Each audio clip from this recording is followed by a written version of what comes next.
Right, hello, good evening. We're back. Remember us? It's been a little while, Hi. but the three amigos are back in town. Episode 38 of the No Punches Pulled podcast.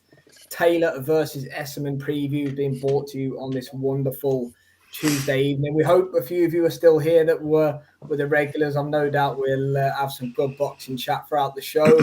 Hey, Liam, good to see you boys. How's tricks?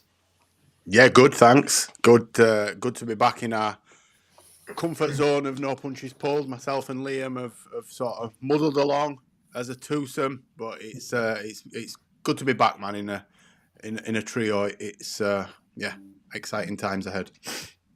Yeah, the band's back together. I mean, like Jay's just said, we muddled on last week, so I nearly take out my laptop. We muddled on last week, the two of us, but good to be back as a three. It feels right being the three of us on a Tuesday night. Absolutely. 100%. Boys, look, we got a bit to catch up on later in what's happened in those 2 weeks outside of the ring, shall we say. I know you boys already did a review show of the massive knockout Dave Allen produced on Johnny Fisher last week, so let's scratch that. JFT back in the money, of course. Of course. Let's look to Glasgow then this Saturday night. That's where the big card is. Obviously, you got the GBM card in Doncaster, haven't you? Terry Harper against Zimmerman. Maxie Hughes against Archie Sharps on that one, isn't it, as well? That's a pretty good fight. Is there anything else on there? Reese Moulds on there. There's a British and Commonwealth female fight in Fran Hennessy's division. Winner of that will probably fight her, so there's a bit on there. Yeah, no, that's a decent enough card, but the best show of the weekend's in Glasgow with Queens. We big up Red Corner Boxing, Jams, Mr. Neutral. Yes, Jams, hope you're well, brother. For locking in, and go subscribe to Red Corner Boxing if you haven't already. Rapidly growing, good stuff, guys. Look, Moses is on the card, isn't he? Obviously, main events, Josh Taylor's welterweight debut against Ekow Essuman, which is good matchmaking. I think I've been interacting with a few people today that I've released my prediction video for that. Obviously, we'll get a show out before fight night of the three of us doing the same thing. But as matchups go for Taylor at 147, look, you're looking at a guy that was undisputed on top of the world over COVID, 4 or 5 years ago. He was on top of the world to now fighting with the greatest respect to Ekow Essuman, somebody who's been domestic level for all of his career, really. You know, this isn't a world level fight. This is Josh Taylor stepping back to a certain level. You know, Ekow Essuman was saved by the bell against what's the guy who just won at the weekend just gone. He fought in the Warren card this last week. Is it Cooper? Owen Cooper? Owen Cooper. Yeah, he was saved by the bell and produced one of the best finishes that you'll ever see. To knock him out in the 10th and final round. Ekow Essuman's always in great fights, but yeah, I'm not shitting on the guy, but he's at a certain level of caliber. Josh Taylor, he is champion at 140. Even Luca, I hope you're well, mate. So yeah, look, good evening. Be a good fight, but that's for me testament as to Josh Taylor regressing and not necessarily Ekow Essuman jumping up a certain level. I think it's a risky fight. I think they're not. Good evening, Ropedo. Evening, Dave. Hope you're well, mate. Look, for me, because I think Essuman on his night gives anyone in the top 20 a really hard night, but I'm not sure that they are so confident of what Josh Taylor has left, and I think that's the reason why he has gone. No disrespect to Essuman, but so far down the pecking order and so far down the rankings. Because it's a new weight division, albeit only £7 more, but it makes a massive difference. For example, you know, Lomachenko, and I'm not putting them in the same category, I'm using him as an example, Manny Pacquiao, Manuel Marquez, they all hit a ceiling in terms of weight and how far their skill set can carry them until it becomes more about weight and strength of punch and natural physical strength. So I think that because Taylor's been out of the mix for such a long time, they're throwing him in with somebody that could give him a hard night. But realistically, if Josh Taylor is 75% of the Josh Taylor that we've known and loved over the past 5 years, then he should be able to school him and absolutely just 12-0 him or 10-0 him. But I think it's more of an acid test just to see what he's like at 147, because even if he's not still got it, he should be able to beat the likes of Essuman, because Josh Taylor was pound for pound top 3. Yeah, Josh will knock it on the head if he loses on Saturday, Liam. Absolutely. But do you know nowhere what? Else to go. Me and Liam touched on this briefly in one of the shows that we did. We could see Catterall and Taylor both lose and retire in the next 6 months. And, yeah, it's not massively we said it on far-fetched. Sunday, didn't we? You know, No, and I'm not.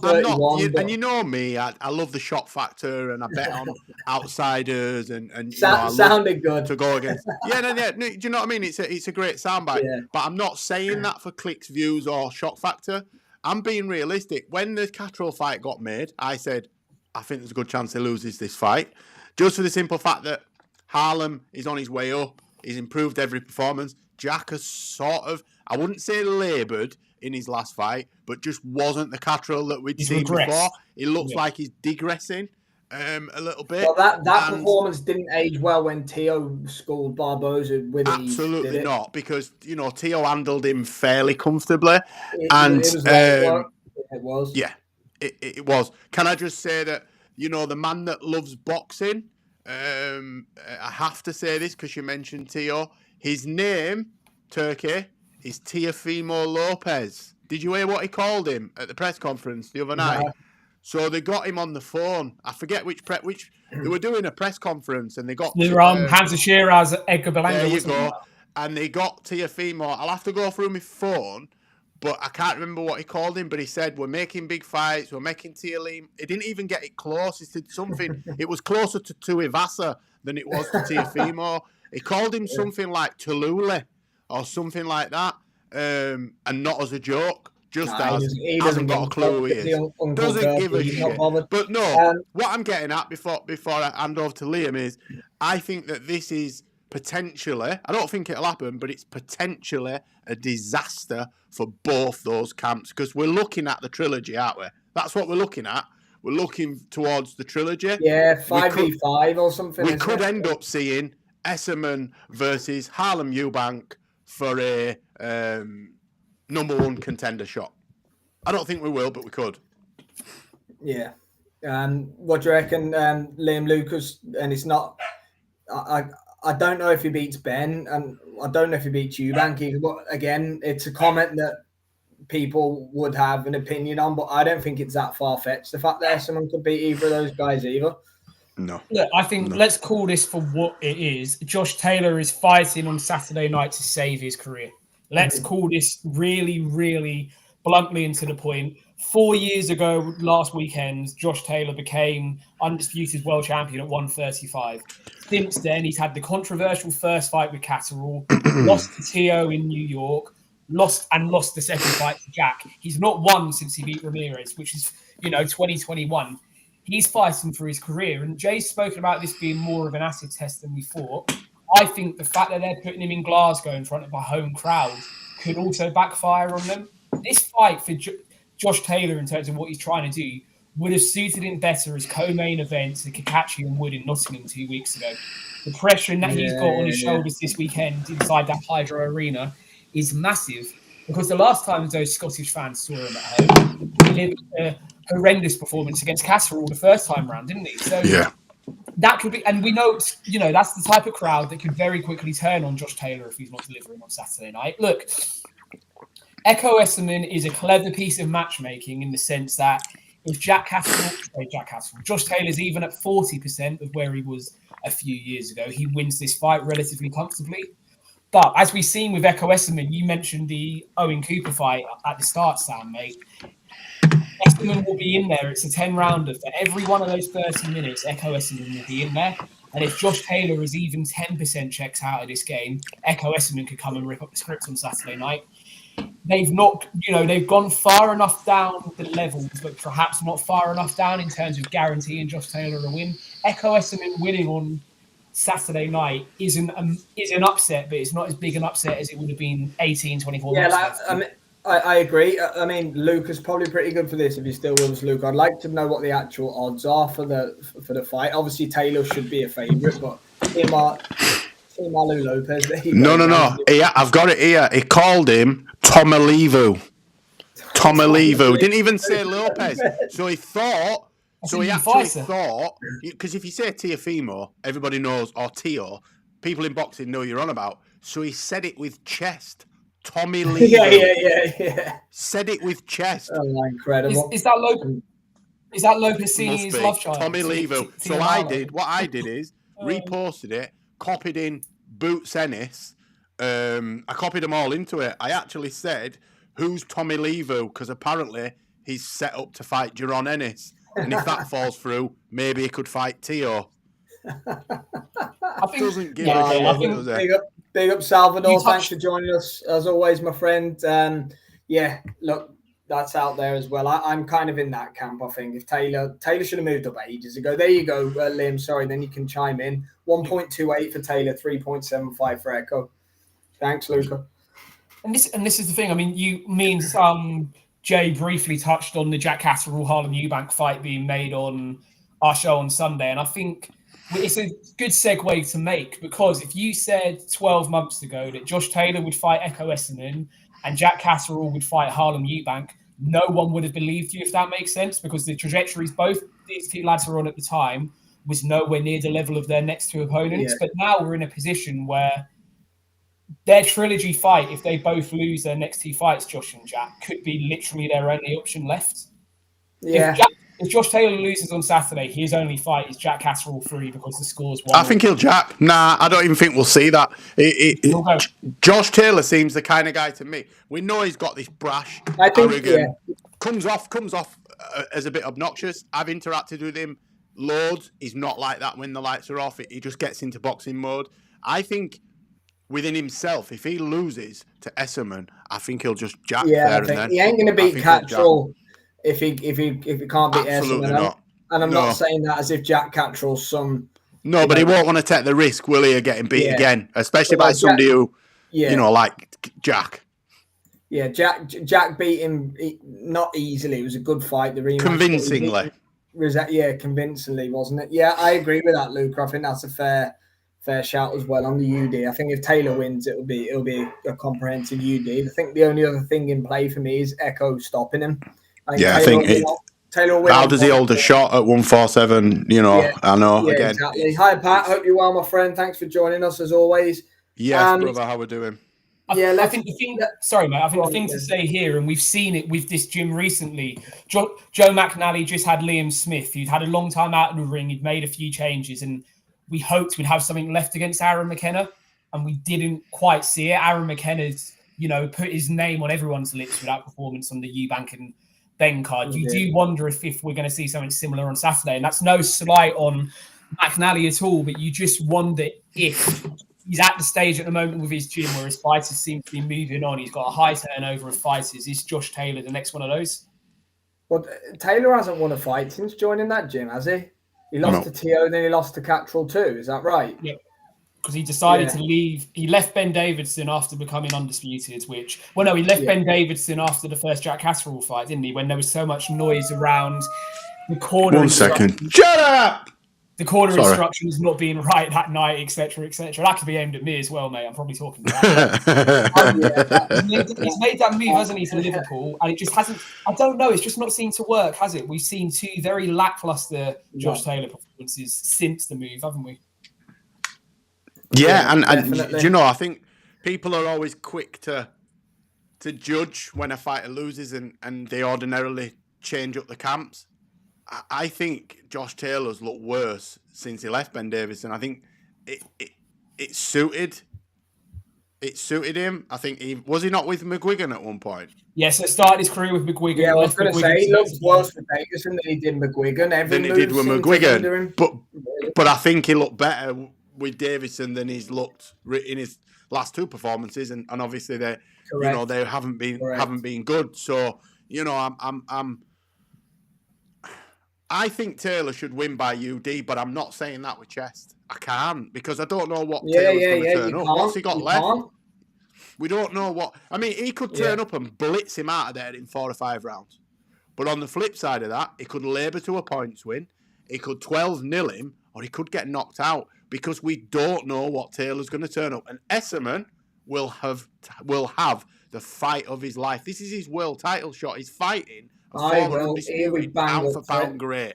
He's going to be bang up for it. Forget what we've seen from him before and him labouring to wins and stuff like that. Forget that. You can rip up the form book for me. And ultimately, we don't know what kind of form Josh Taylor's in. I'm intrigued. Agree. The closer it's got, the more intrigued I've got. I wasn't asked about the fight when he's made. I thought, do you know what I mean? But now the narrative's changed for me, and I'm more intrigued by it as it gets closer. Since Josh has potential lost to be his a last fun two fight. fights, Ekow has won his last two fights. So no contrasting levels, Lopez and Momentum though. It's momentum still. Doesn't matter. Ekow Essuman is on a good run at the moment, and even his loss against Harry Scarf for the British and Commonwealth, that was 115, 113 times 3. He lost that by a round on all judges' scorecards. He's yes, he's the older man in there, but he's in a good bit of form at the moment. And Josh Taylor, look, that's run where O'Hara Davis was his 9th or 10th fight. Then he went on the run of Victor Postol, Ryan Martin, Barancic, etc. He went on such a tear through that World Boxing Super Series, beating Prograis in the final. It's almost as if that's all caught up with him in the last 18, 24 months. The hard matchmaking. The McGuigans put him in very difficult Victor Postol type fights. 326. But with regularity, he had momentum. Josh Taylor has been going from standing starts, and when he's gone from standing starts, he's lost. He again is coming from a standing start. So hence why they've gone further down the rankings, I believe, for this. Yeah, I think so. Just one last thing, mate. So, because we slag off to Stowlands and what they do on Channel 5 quite a lot at the moment, in a joking kind of way that we don't see the shows a lot. But when Cyclone had that Channel 5 deal, Josh Taylor was headlining every 3 or 4 months, wasn't he? Remember the O'Hara Davis fight on that? O'Hara Davis fight. Victor Postol was on Channel 5. That's when Channel 5 was at its best with that Cyclone deal, because you were getting Josh Taylor out regularly and it built him up lovely, didn't it? Yeah, definitely did. Big up to Ryan Hong. Thanks for joining us as always. Got Essuman for the upset. Luke said it's Taylor Udi or Ekow late stoppage. Yeah, I'm with that, mate, 100%. Let's move on to Moses then. He's facing Mike Balogun. Only lost once in his career to Murat Gassiev, obviously a unified champion at cruiserweight. Hasn't really hit the heights as a heavyweight, Gassiev, but it was a bad stoppage loss as well. There's a lot of noise about Big Martin Bakole for Moses this week. I noticed Frank's got a little bit braver since the Jagba performance. Stop it, Jams. Don't even say that was Jams. I did see that. Yeah, that's staged. It wasn't. If you watch it, they wink at each other. He grabs him in a headlock, and it's the scuffle that makes it look like Tyrone McKenna and O'Hara Davis. Do you remember that? Yeah. Not a punch was thrown. Yeah. Reminded me of one of them. They're fighting in misfits, aren't they? So they're just building up the hype, aren't they? That's both their level, though, really. But yeah, Jams, we only talk about real boxing on this channel. Thank you very much. Well. well. Anything for a pound, though. I nearly did a live on Misfits, but refused to do it when I saw the standard of fight. Depends what the numbers are. No joking. So Balogun fighting Moses. Rest in peace, that guy. Yeah, what's the point in it? Is nothing whatsoever. I think it's more just about putting him in front of an audience again. I think it's just about getting eyes on him. They're trying to get some momentum behind him. And I think they are going to put him in there with Dillian White, Chisora, Bakole, Joshua even. I don't think they'll put him in with Joshua, but he's going to get a name. He's going to get a name next. He's going to have to. They're hyping him up that much. They can't continually put him in with the likes of, no disrespect, Dakers, Carty. He's done with that now. You can't fight Dempsey McKean. That level now. Yeah, you can't fight and not Dempsey. I'm not saying Dempsey McKean's a world class. But it was of a decent level. And remember, there was talks of him going for Tyson's record against Pulley. Shut up, hasn't fight, it? Yeah, and that suddenly dissipated. So you can't then move him back and have him fighting for a British or an English or even a European. This kid needs to fast track now and put him in with someone big. Yeah, seems like the fancy Bakole, Liam. I've heard a lot of noise about that this week.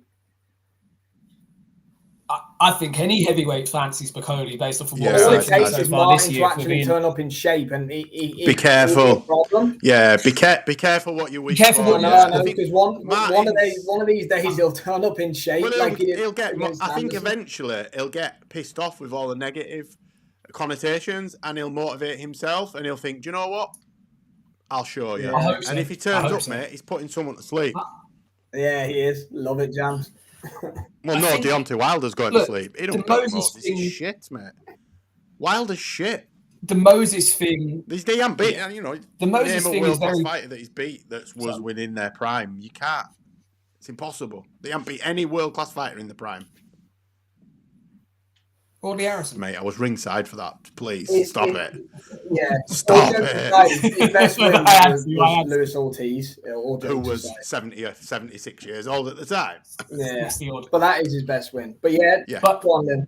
Back to Moses quickly, mate. I think what's really frustrating is Moses was originally meant to be on what ended up being the Joe Joyce, Filip Hrgovic bill in Manchester, wasn't he? So Queensbury's first DAZN show. He disappeared off of that because they said they were moving him to Glasgow, and we all thought, okay, we're going to get a fight. And now we get this, no disrespect, we get a failed NFL linebacker who was dropped by the 49ers after 2 years on their training squad. He's come over to boxing late. Fair enough, he's come over and given it a dig, but is this really why Moses was moved off of the Manchester bill last month, if you see what I'm saying? Look, yes, he's 20 years old, and you've got to be careful how quickly you move him. Don't throw him in the limelight then. It's too late for that now. It's too late. Exactly.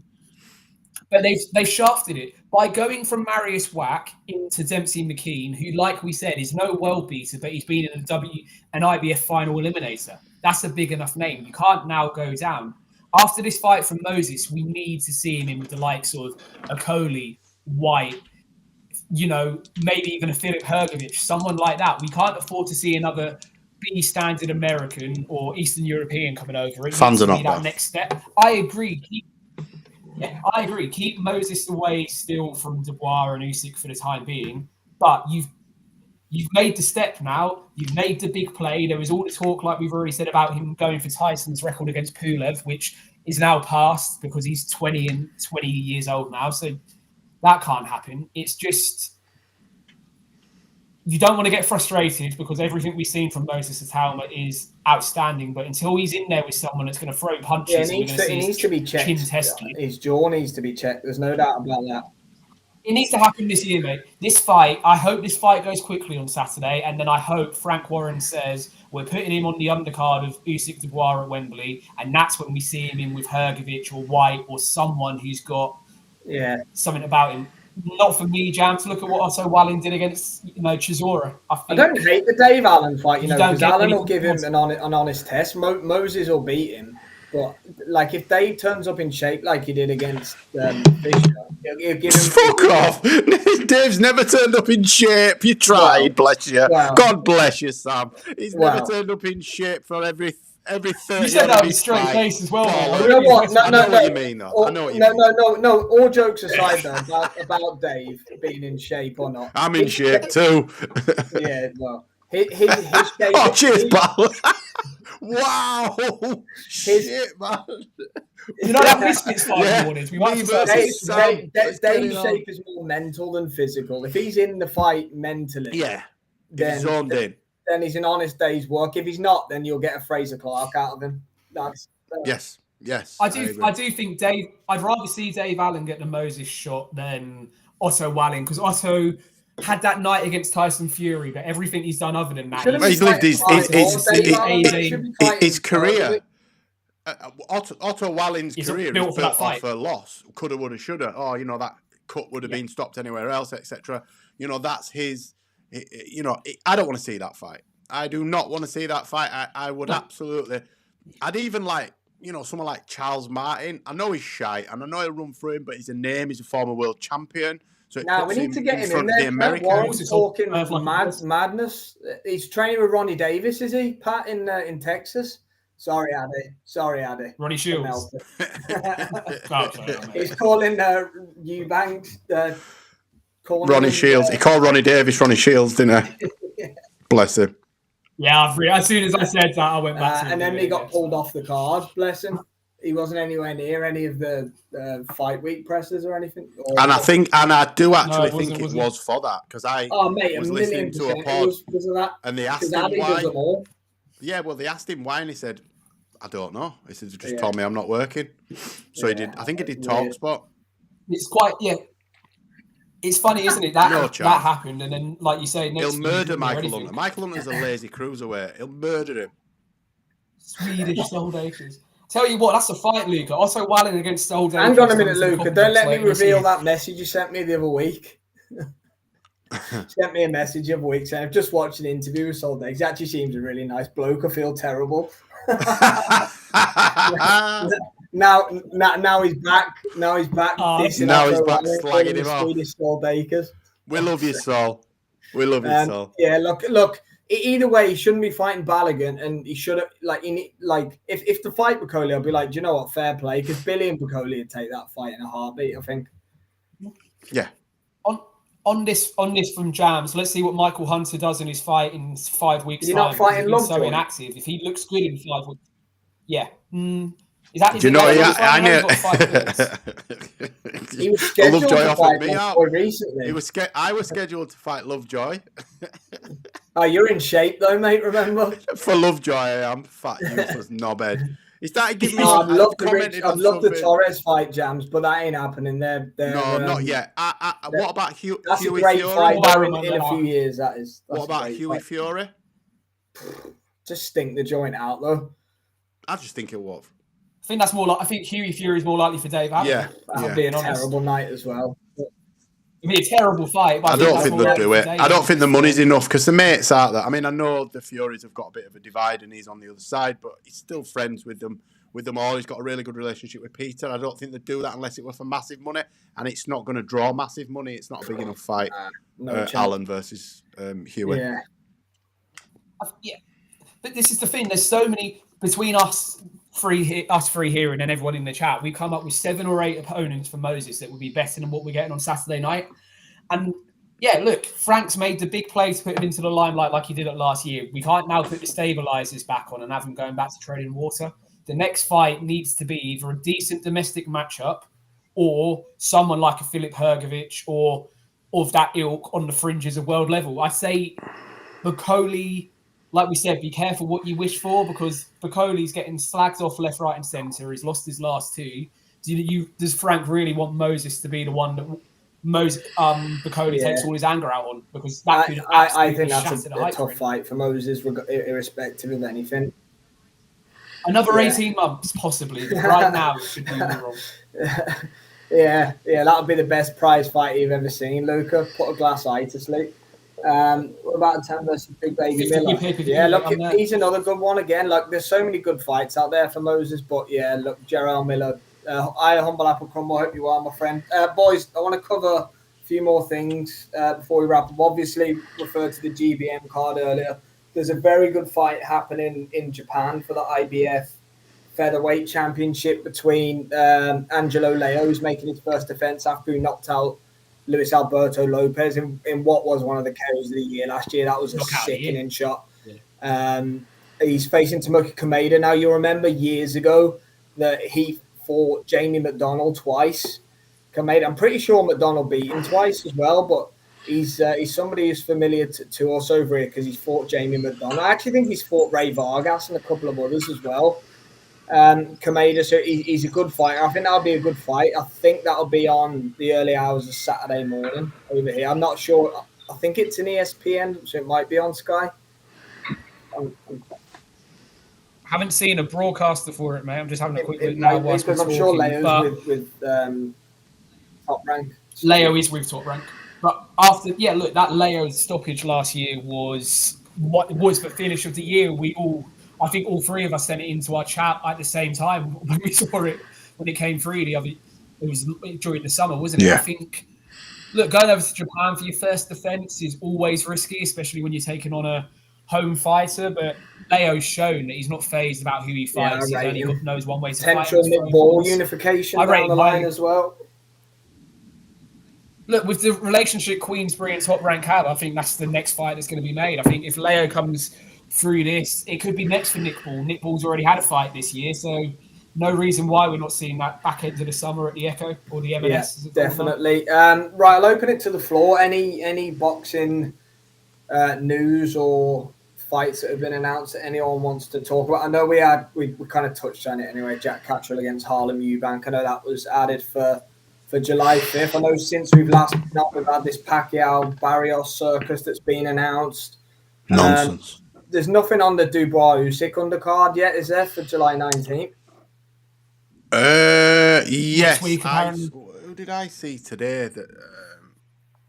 Oh shit, I can't remember. I'll have to look back. But they had announced a fight for that undercard, and I can't remember who it was. No, it'll come to me in about. It won't be a strong undercard, that I don't think. Doubt it. It's cost them enough for the main event. Yeah. They don't need it really, do they? Sell the life out of it based on it being the first undisputed fight on for how many years or whatever it is. That's the easiest sell ever. 4-round fight. It's the first ever, isn't it? Actually, first ever undisputed fight. First ever undisputed on these shores. Yeah. Yeah. So there you go. Don't expect anything of that. We had Haney and Usyk, didn't we? Cruiserweight, so it's the second one. I heard Haney Garcia's off on his potential of Haney and Teofimo. I read that somewhere yesterday. I don't know if any of you saw that. They were talking about Hitchens and Haney today. Bill Haney's. Well, he's fighting next week, is he? Hitchens. Yeah. He's fighting Cambosos in 3 weeks. We're arguing in the gym today, him and Haney. What a shock, Bill Haney. He's an arsehole, that guy. I'm done with him. He's a prick, man. I can't believe that Ariel had him on his show the other day. But he's a prick now. He's completely changed. Did you hear what he said about Carl Froch? I saw him talking about Carl Froch like he was Ken then the other day. He's gone from... Do you know what it is with Ariel? He's gone from one extreme to another. He's been the consummate victim to now being an aggressive knobhead that just attacks people. He would piss his pants if Carl Froch knocked on his door. He would literally piss in his pants. He's not about that life. I mean, I'm not saying I am, but I'll stand on business. If I say something about someone, I will say it to their face. And if I get flattened, I get flattened. But Ariel's not about that. And he needs to be very careful because he mixes in circles where he may bump into some of these people. And Carl Froch will put it on him. Not a good look. Yep.